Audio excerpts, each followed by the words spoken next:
¿Qué tal, compañeros de Cultura? Muy buenos días. Bienvenidos a esta entrevista que hago con el señor Carlos Molano Gómez, un gran amigo, un conocedor de la música latinoamericana, de la música caribeña, eh, un especialista en todo el tema de la música, como lo podemos ver detrás de nosotros. Y con él queremos ahondar un poco más en este tema de antropología visto desde la cultura musical, sobre todo en la ciudad de Bogotá. Don Carlos, muchísimas gracias por recibirme, muy amable. Pues Leonardo, un grato placer tenerte aquí, ratificando que esa amistad que nos une y nos ha unido y nos unirá por siempre, nos da la oportunidad de volver a retomar estas líderes de la música que también ha sido factor de unión y de satisfacción por algo que comúnmente disfrutamos. Así es, don Carlos. Una de las primeras preguntas que nos proponen es, ¿cuál es la música y ritmos tradicionales del territorio donde usted vive? ¿Quiénes la crearon y cuál es su procedencia histórica, geográfica de este tipo de música?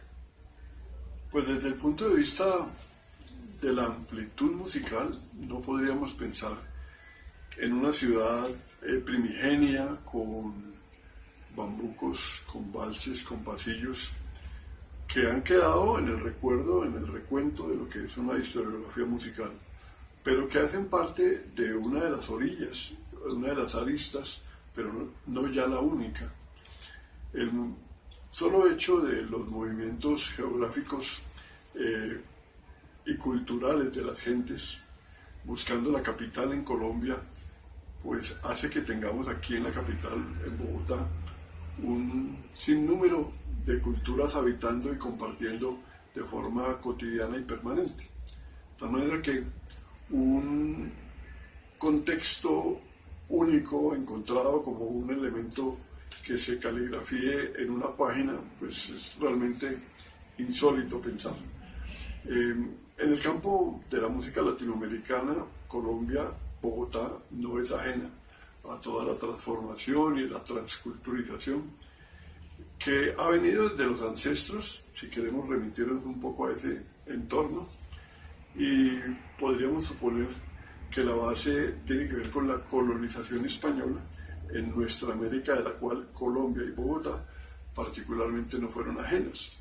Lo que sucede es que dentro de los diversos viajes que los españoles hicieron para llevarse el oro y quitarles la platica, pues hay aspectos que influyen culturalmente, como la traída de esclavos que traían sus propias culturas, que el único patrimonio que el español no le pudo quitar fue su cultura, su religión y un poco pues su pasado frente a toda su comunidad, a su tribu, y ellos la colocaron acá en la misma medida y proporción en la que podían irse encontrando entre tribus y gentes de las negritudes.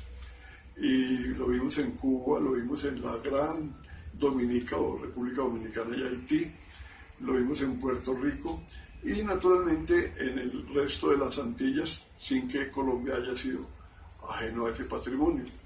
Entonces hablar del bambuco es también retrotraernos a esas historias, pero también tenemos que hablar de cómo fueron cambiando desde el tambor y desde los aspectos socioculturales, donde la esclavitud dejó de serlo en un momento dado, para que esas gentes que se disfrutaban sus pocos días de descanso en los barracones ya tuviesen unos espacios en lo que ellos ya empezaron a llamar los guateques, y en esos guateques el tambor tenía una esencia muy importante.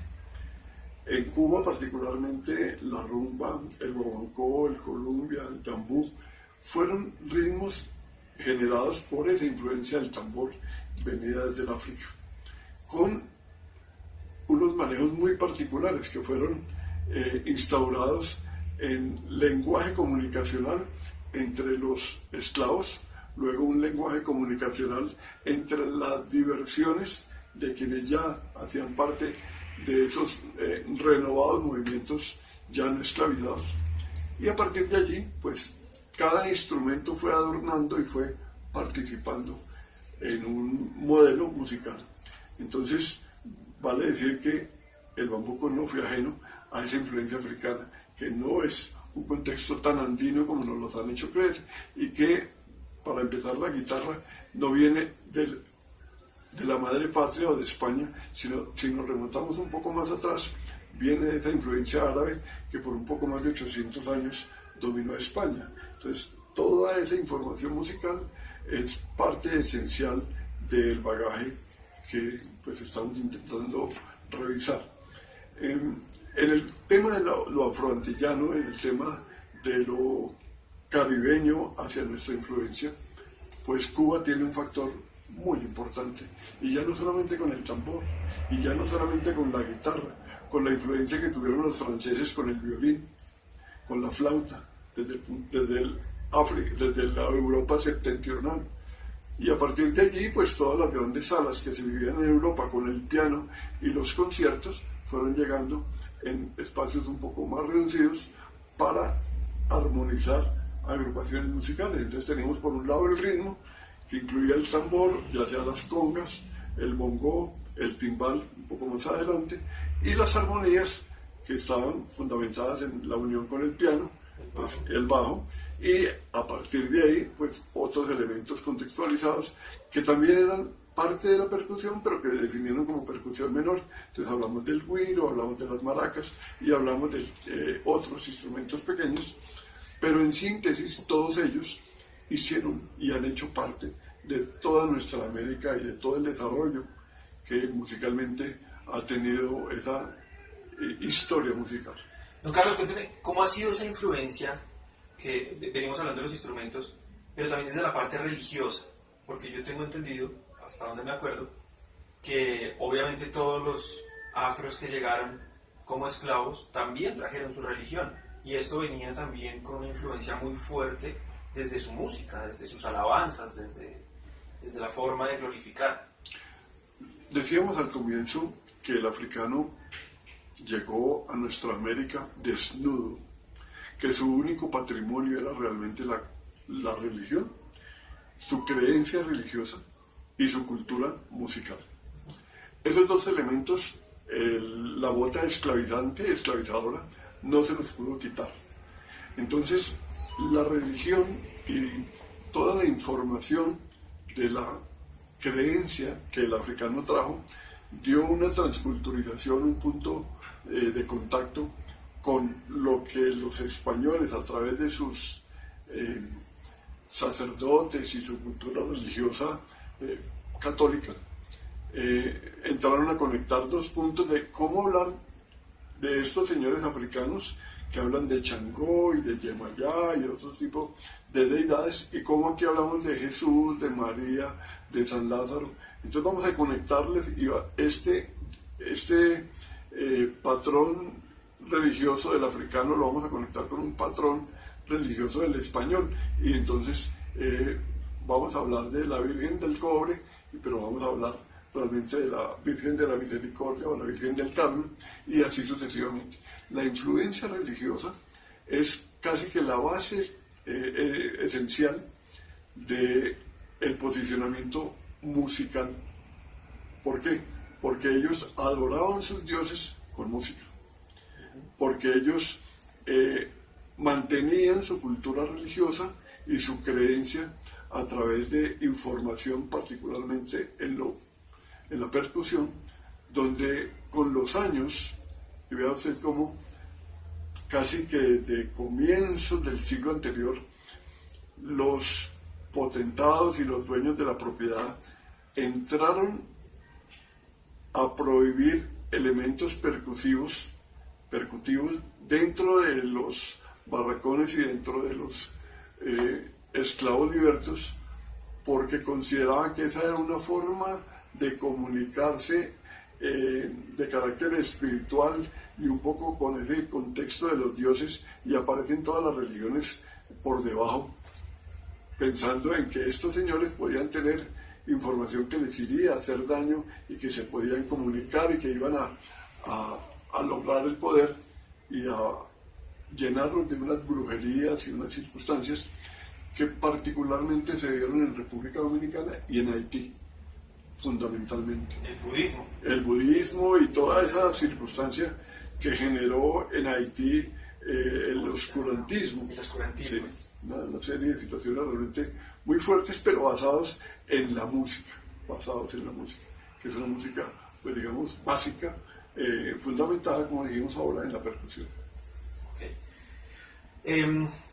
Esta música que hemos venido hablando de toda esta cultura, de toda esta historia, ha venido trascendiendo dentro de nuestra cultura, dentro de nuestra misma sociedad. Si hablamos en la actualidad, Bogotá es una ciudad pluricultural. Sí. Aquí se escucha absolutamente de todo, desde vallenato, salsa, merengue, rock, en fin, de todo. ¿Cómo ha sido la influencia de todos estos ritmos que se han traído de fuera a Bogotá en la actualidad?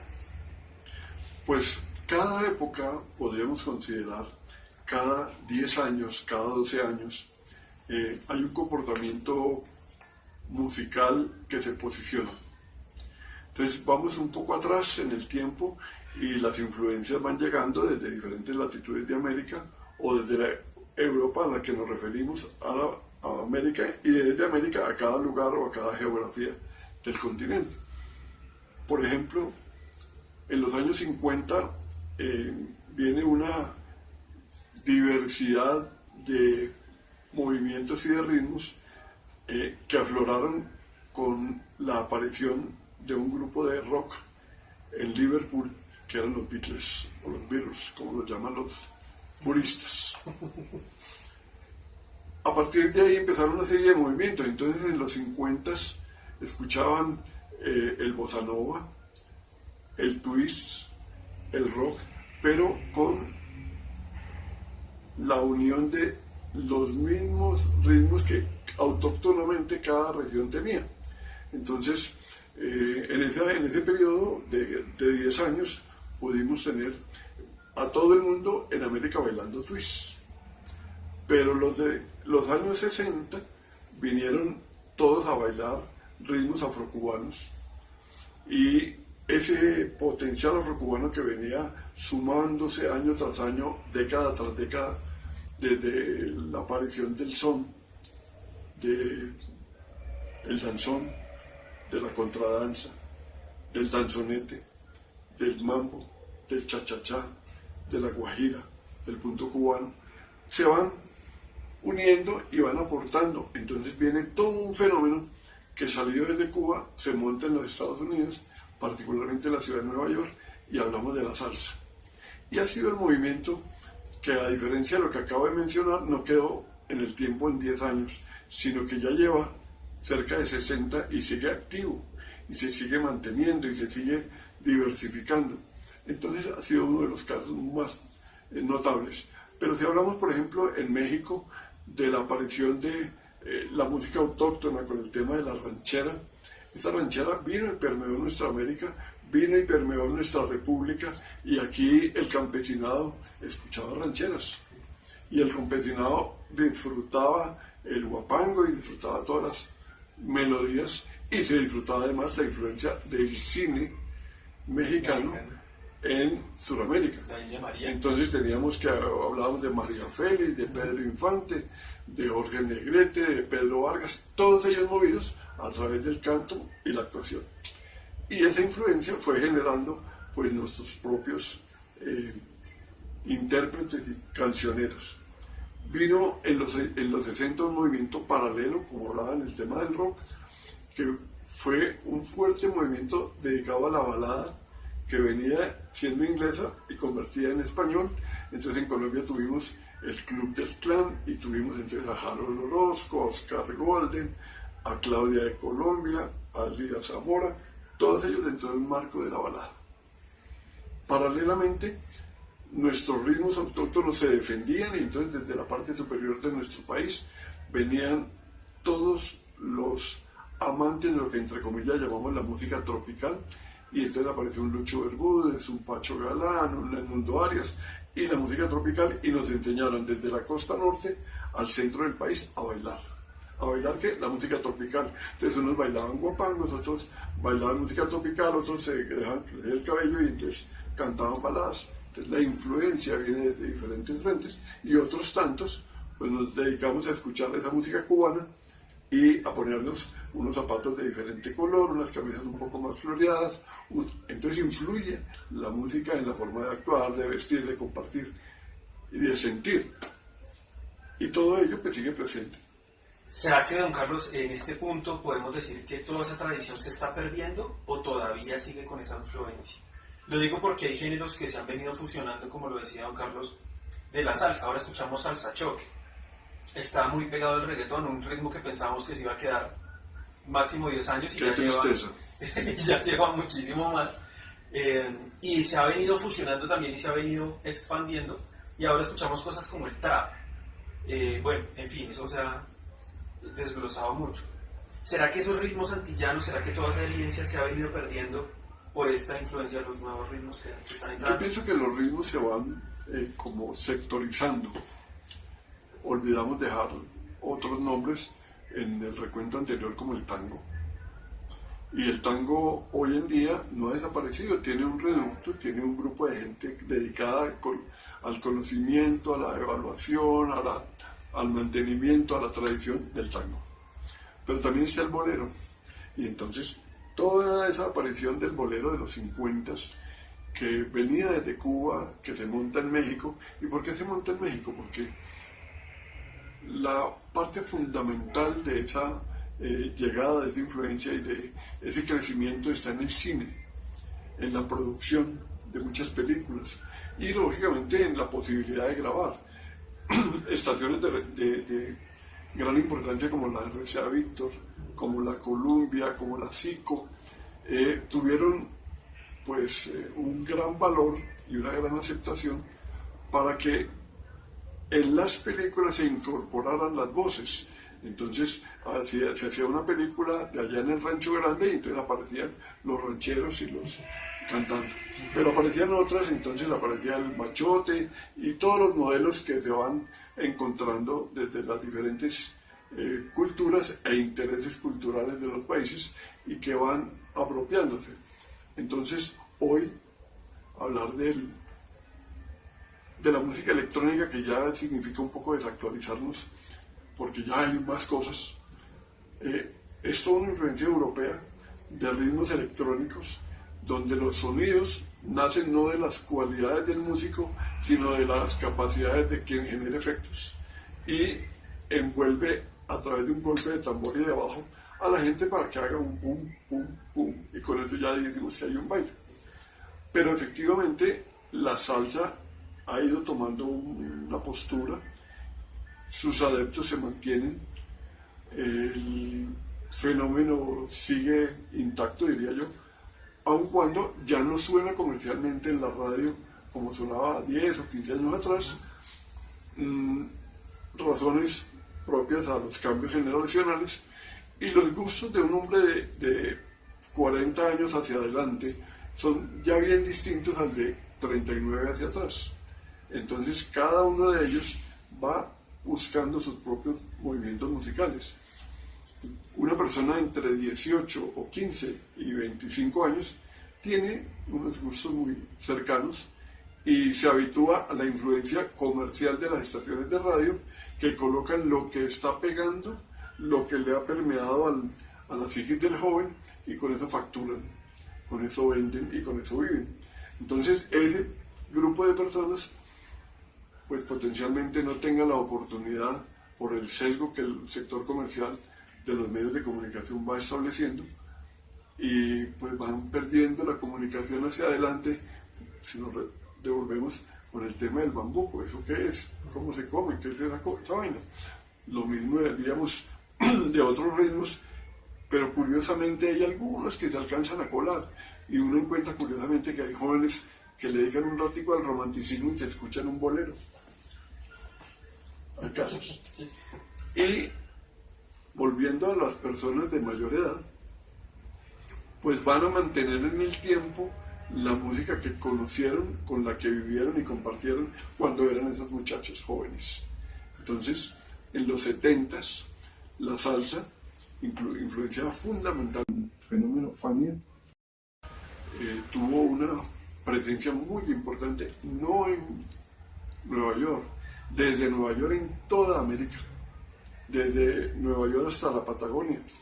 Uno dice, pero en Argentina, sí señor, en Argentina bailan salsa.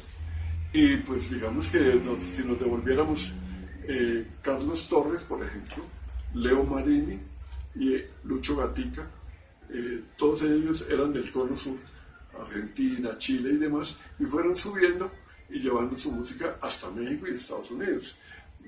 Carlos Torres se le conoció como Carlos Argentino, trabajó con la Sonora Matancera. Leo Marini venía desde el Cono Sur, desde la ciudad de Mendoza, en Argentina, y terminó cantando con la Sonora Matancera. Y así sucesivamente. Y nosotros no fuimos la excepción. Tuvimos un Napoleón Pinedo, o Nelson Pinedo, que cantó con la Sonora Matancera. Barranquillero él, del barrio Rebola, el barrio popular. Y así sucesivamente muchos cantantes nuestros. Otra barranquillera fantástica, Sarita Herrera, otra dama de la composición realmente brillante, que tuvo un éxito extraordinario en Nueva York y que nosotros no lo conocemos, pero allá arriba sí. Igual, Estercita Forero, y naturalmente los Bermúdez, los Galán, los Arias y demás. Conclusión, los tiempos no están eliminando, sino sectorizando las músicas. Y sectorizar significa unirse a las vivencias del pasado y mantenerlas en el tiempo sin importar la edad. Perfecto. Pues, tutores, compañeros, muchísimas gracias por escucharnos. Ha sido un placer, don Carlos, muchísimas gracias. No, pues muchas gracias. Si quieren más información, pueden visitar la página www.encuentrolatinoradio.com. Ahí encuentran toda la colección de música de don Carlos, es un conocedor, muchos años en radio. Muchísimo, sí, gracias a Dios, de la fortuna. Y a este gusto y a esta vena, pues tuve la suerte de compartir con Leo en un momento importante de nuestras vidas. Eso nos unió, nos mantiene, es un conocedor, es un músico que se ha venido desarrollando, formando en la parte de la percusión de manera brillante, intensa, dedicado, y en la radio pues sí que más. A ustedes muchísimas gracias. Bueno.